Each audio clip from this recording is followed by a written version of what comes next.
The diner is filled with the comforting hum of conversation, the clinking of silverware, and the sizzling of grills.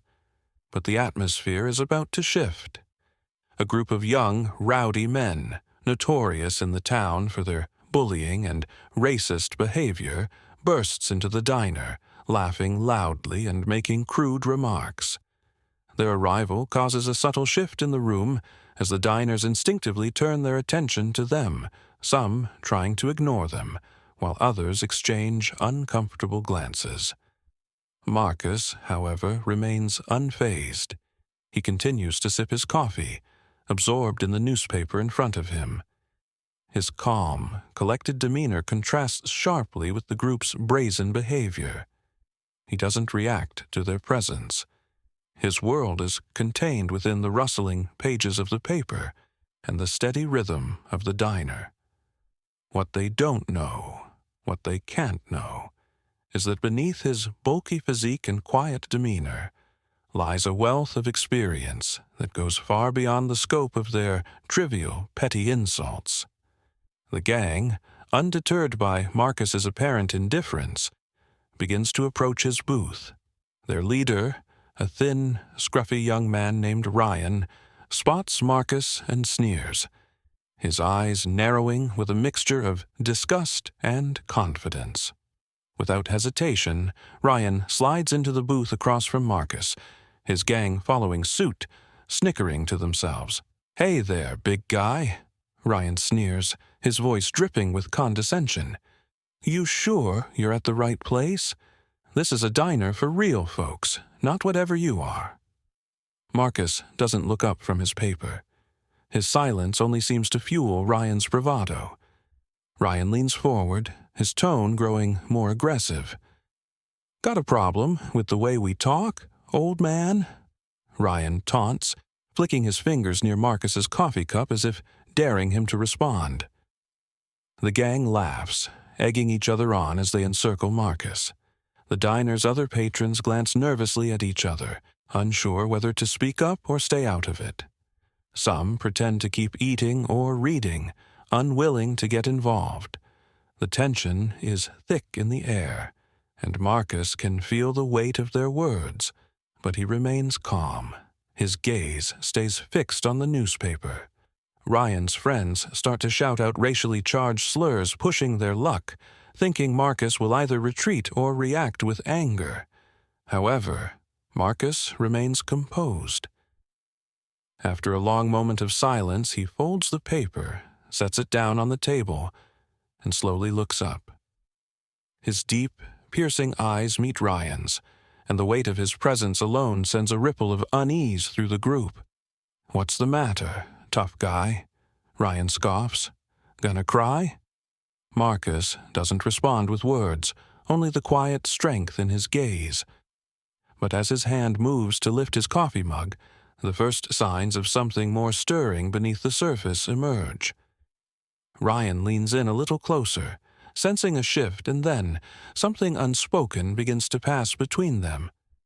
As Billy flips the coffee cup onto Marcus's newspaper, a hush falls over the diner. The dark liquid splashes across the table, staining the crisp paper and sending a few droplets onto Marcus's shirt. The sharp scent of burnt coffee fills the air as Billy laughs, the sound grating in the otherwise tense atmosphere. He leans back in his chair, eyes glinting with a mix of amusement and arrogance. "Come on, big guy, don't be such a bore," Billy sneers. "Get up and show us how tough you are. Or is that too much for you?" The rest of the gang chuckles, egging him on, their laughter filling the space around them. But Marcus remains still. His gaze doesn't waver from Billy's face, his eyes sharp and piercing. Despite the taunts, he doesn't flinch, not even when the hot coffee soaks through the newspaper, making the ink blur.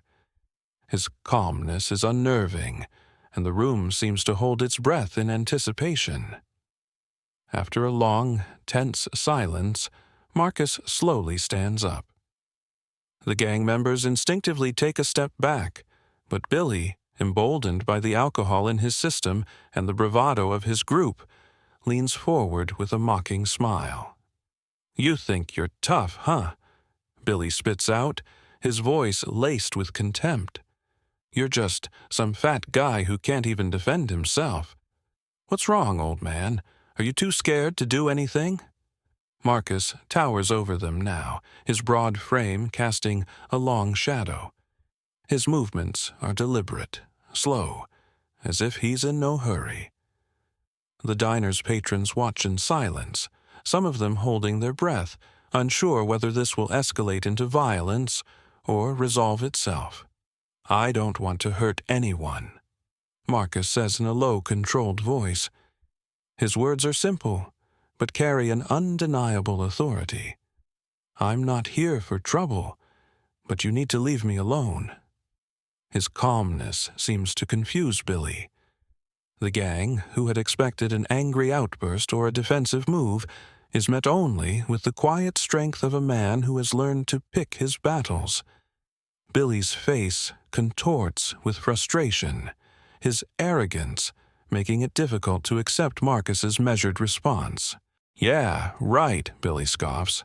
"I think you just don't have the guts to fight. You're just a big, soft teddy bear, huh?" The rest of the gang laughs again, louder this time.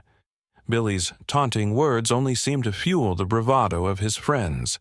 They stand up, surrounding Marcus, their eyes scanning his large frame, looking for signs of fear or weakness. But all they find is a man who stands tall, unwavering in the face of their childish behavior. Billy leans in closer to Marcus, his face inches away, and spits on the floor in front of him, trying to provoke a reaction. "What are you going to do, tough guy? You gonna just stand there?"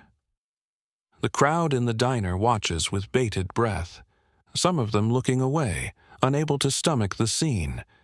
Others begin to shift nervously in their seats, hoping for it to end without further incident. No one dares intervene, yet. Marcus doesn't move a muscle. Instead, he speaks again, his voice calm but firm. "I don't want this. Walk away, and no one gets hurt." Billy's eyes flash with anger. He can't understand why this man isn't reacting the way he expects. For a moment, there's a flicker of doubt in Billy's mind, but his pride won't let him back down. He raises his fists, clearly planning to escalate things. But before anything can happen, a quiet voice interrupts. "Billy," a voice says from behind. It's one of the gang members, speaking with a tinge of hesitation in his tone. "Maybe we should just go, man." The words are a reminder of how far things have gone. Some of the gang members, realizing the situation is spiraling out of control, are starting to feel the weight of the moment. But Billy's pride, drunk on power and bravado, won't let him back down now. With a sharp motion, he swings his fist at Marcus, aiming for his stomach, underestimating Marcus's size and strength. Marcus reacts in an instant, his reflexes honed from years of training. He catches Billy's punch midair, his hand enveloping Billy's fist. The rest of the gang falls silent, unsure of what to do. The diner's tension is palpable. Marcus doesn't squeeze Billy's hand. He merely holds it there, his grip firm yet controlled. He looks Billy straight in the eyes. "I warned you," Marcus says quietly. Billy's face changes, his arrogant expression turning to one of genuine fear. But Marcus releases his grip, stepping back, leaving Billy to reevaluate his actions in the blink of an eye. A long silence fills the room. The gang members look at one another, the threat of violence suddenly gone. They start to shuffle uncomfortably, no longer sure how to proceed. The laughter and taunts that once filled the air are replaced by nervous glances. Marcus straightens up and looks around the room. His words are simple but powerful. "If you want to fight, pick on someone who wants to fight. But know this, I won't be your punching bag." The moment Billy swings his fist at Marcus, The atmosphere shifts from tense to electric. The punch comes fast, but Marcus is faster. In one smooth motion, he ducks under Billy's attack, his body shifting with practiced precision. The gang members stare in disbelief, unable to comprehend how a man of his size could move so quickly. Billy stumbles forward off balance, and Marcus doesn't waste the opportunity. With a swift movement, he grabs Billy's arm, twists it behind his back, and with a forceful shove sends him crashing into one of the diner's wooden tables. The sound of the crash echoes through the room. The force of Billy's fall shakes the diner as the table splinters, and the air is thick with astonishment. The gang freezes for a moment, processing what just happened. They've seen bullies get away with their actions, but never had they encountered someone who fought back so decisively. This wasn't the weak, frightened man they expected. This was a soldier, and they were about to learn what that truly meant. Before any of them can react, Marcus is already on the move. With fluid motion, he grabs a nearby metal tray from the counter, holding it in front of him like a shield. The first of the gang members lunges at him, fists raised. Marcus uses the tray to deflect the attack, the metal clanging loudly as it meets the thug's fist. In one swift motion, Marcus pivots and swings the tray with brutal force, knocking the gang member's legs out from under him. As the man hits the floor, Marcus is already stepping forward, using his size and strength to block another attack. A bottle of ketchup on a nearby table becomes his next weapon. Without missing a beat, Marcus grabs it and smashes it against the arm of the gang member charging at him. The ketchup bottle explodes, the sticky red liquid splattering everywhere. The gang member howls in pain as Marcus follows up with a firm push that sends him crashing against the kitchen door. The remaining members hesitate, unsure of how to proceed. Their bravado is slipping away as Marcus continues to show no mercy. He's not just defending himself, he's asserting control, making sure they know their actions have consequences. Each move is calculated, each strike purposeful. He doesn't want to kill them, but he's making it clear they're not going to walk away unscathed. The third gang member makes a desperate attempt to tackle Marcus from behind. Marcus spins around just in time, using his elbow to land a sharp blow to the attacker's ribs. The man grunts, folding to the ground, gasping for air. Marcus doesn't stop. He grabs a chair from a nearby table, using it to push back against the remaining gang members. At this point, the remaining attackers begin to reconsider their plan. They're no longer sure about their chances. One tries to throw a wild punch, but Marcus expertly dodges it and redirects the strike, sending the man tumbling into another booth. The force of the impact leaves the diner in stunned silence for a moment.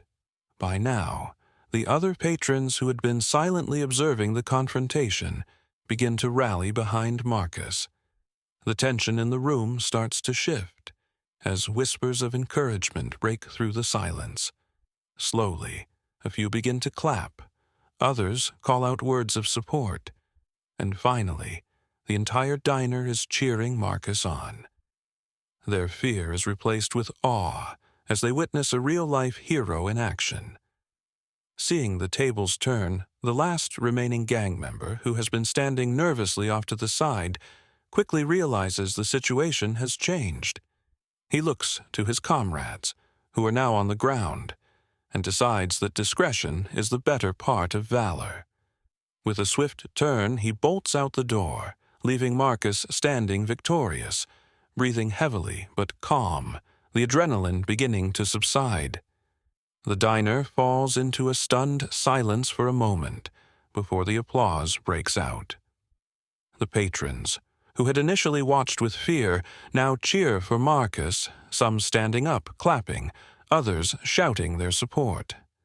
Marcus stands tall, his chest rising and falling with each breath, but his expression remains composed and calm.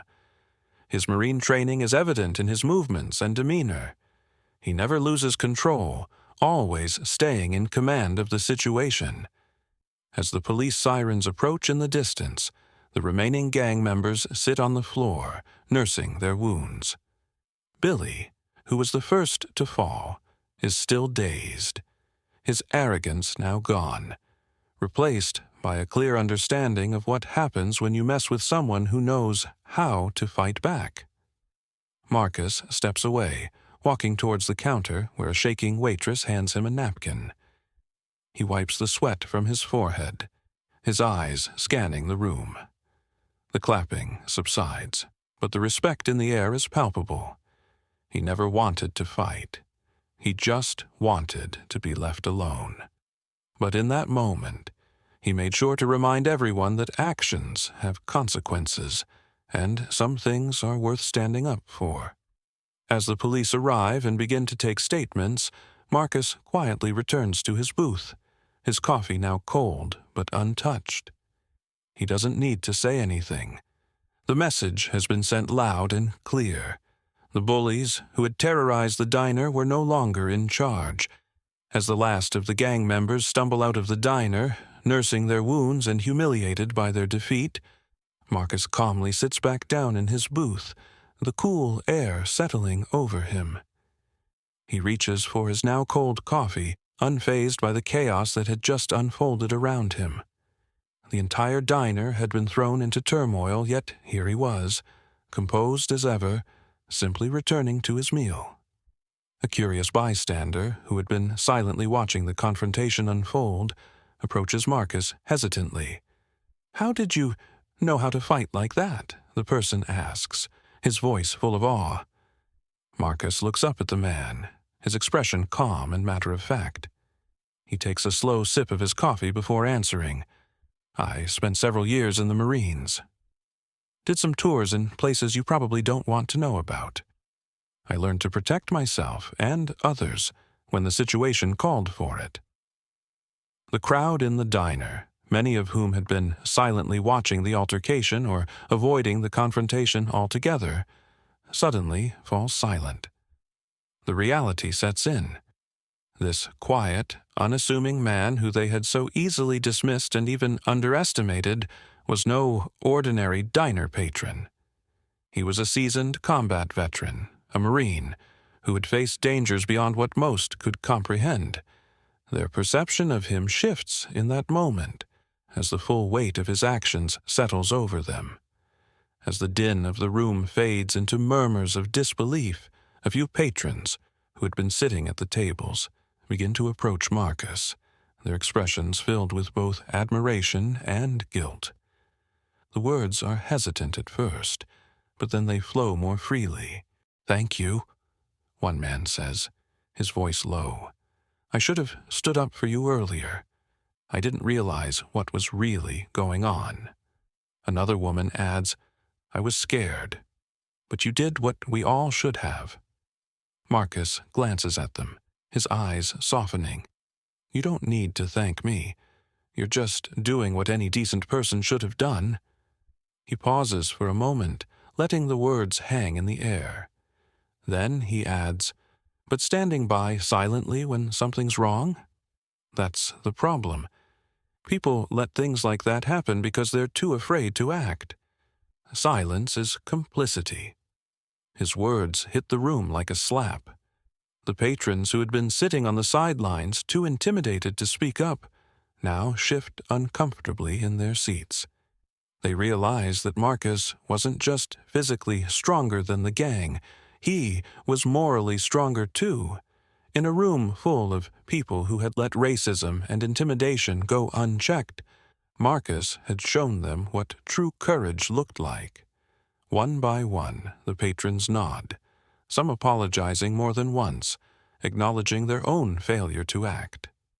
It becomes clear that Marcus's quiet strength isn't just in his ability to fight, it's in the way he holds others accountable and challenges them to do better. He doesn't hold a grudge against them for staying silent. Instead, He uses his moment of victory as a chance to teach them all a valuable lesson. By the time the police arrive, the atmosphere in the diner has changed. The officers take statements from Marcus, and the gang members, now in custody, are dealt with. But Marcus doesn't engage much with the authorities. He doesn't need their approval. He's already made his point. As he prepares to leave, the patrons, now visibly moved, offer one last round of applause. Marcus, without a word, nods, then heads toward the door, his quiet composure still intact. The once quiet diner is now alive with a newfound awareness. People have learned something important today, not just about standing up to bullies, but about standing up for what's right, no matter who's watching. Marcus steps out of the diner, the door swinging gently behind him as the warm glow from the lights inside contrasts with the cool evening air. The diner, once filled with tension and discomfort, now feels different. The patrons who were once silent, passively observing, now sit with a sense of new understanding. Marcus's brief but impactful presence has left an indelible mark on the community. As he walks down the sidewalk, the sun beginning to set in the distance, casting an orange glow across the horizon, he hears footsteps behind him. He turns slightly, only to see one of the young men from the gang, the same man who had tried to intimidate him earlier, approaching. The young man looks down at the ground for a moment, then looks up at Marcus, his face genuine with regret. "Hey, I wanted to say I'm sorry for everything. The way we acted, how we treated you, it wasn't right." His voice cracks slightly, and he takes a hesitant step closer. "You were right about standing by. I've never really thought about it that way before." Marcus studies him for a moment, weighing his words. He's no stranger to people trying to find redemption, but something about this young man's sincerity feels different. Marcus takes a deep breath before speaking. "You made a mistake," he says quietly, his deep voice calm. "But mistakes don't define you. What matters is what you do after. You want to change. Then start with yourself. Stand up for others. Do the right thing, even when it's hard. It's not easy, but it's worth it." Marcus gives him a small, encouraging nod. It's never too late to do better. The young man's eyes glisten with a mixture of gratitude and newfound clarity. "Thank you," he whispers, before turning and walking back toward the diner, his steps more purposeful than before. Marcus watches him go, a sense of quiet pride welling up inside him. He knows that this one conversation could change that young man's life, and in turn, the lives of others he might influence. As Marcus continues his walk into the fading light, his mind drifts to the scene inside the diner, where the ripple effects of his actions continue to unfold. The diners who had once stayed silent in the face of injustice now speak up, now find their voices. The community, once passive, has witnessed the strength of standing up against bullying and prejudice. Marcus may have left the diner, but the lessons from that day linger in the air, in the hearts of those who witnessed his courage. In the days and weeks that follow, word of Marcus's bravery spreads throughout the town. The diner, once just another eatery in the neighborhood, becomes a symbol of unity, respect, and community strength. The gang's influence begins to wane as the community collectively takes a stand. They don't just tolerate each other, they start to actively protect and support one another. The gang members, stripped of their power and influence, begin to fade into the background, no longer holding the same sway over the town. The seeds of change have been planted, and in time, the community begins to thrive in ways it never had before. As Marcus walks away from the diner and into the sunset, the town feels different, safer, more unified. What started as a brutal confrontation has blossomed into a powerful lesson. Courage can spark transformation, and the actions of one person can reshape an entire community. Marcus, the quiet, unassuming man, has proven that even in the face of hatred, compassion, strength, and justice will always prevail.